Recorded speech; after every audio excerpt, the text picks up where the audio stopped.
साथियों, भारतीय जनता पार्टी वो राजनीतिक दल है जिसकी बुनियाद में बंगाल के विचार है, बंगाल का प्रवाह है।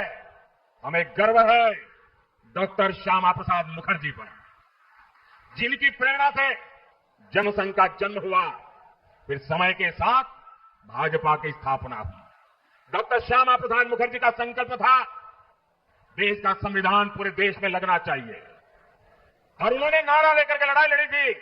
वो कहते थे देश में दो विधान, दो निशान, दो प्रधान नहीं चलेंगे।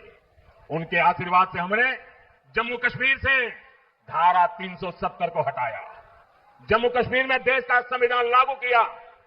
साथियों, डॉक्टर मुखर्जी देश के पहले उद्योग मंत्री भी थे। अगर उनके विजन को आगे बढ़ाया होता तो देश आज और ऊंचाइयों पर होता। साथियों, डॉक्टर मुखर्जी का विजन, उनकी नीतियां आज भी बंगाल के औद्योगिक विकास को नई ऊर्जा दे सकती है।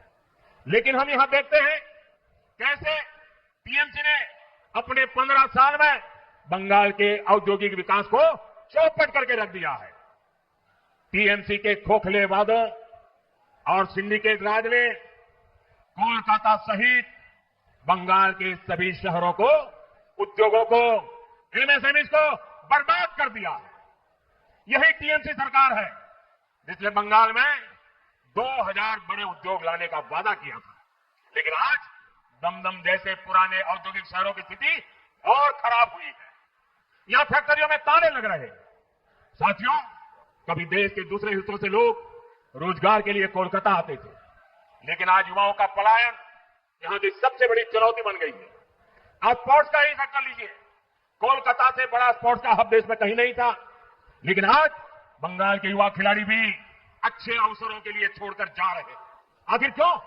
इसका जवाब आपको कुछ समय पहले भी मिला है, जब कोलकाता के ग्राउंड में शर्मनाक तस्वीरें आई। ये टीएमसी के नेता, विधायक, मंत्री सिर्फ यही खेला खेल रहे हैं। साथियों, निर्मम सरकार के राज में बंगाल की नगरपालिकाओं में कैश फॉर जॉब घोटाला भी सामने आया।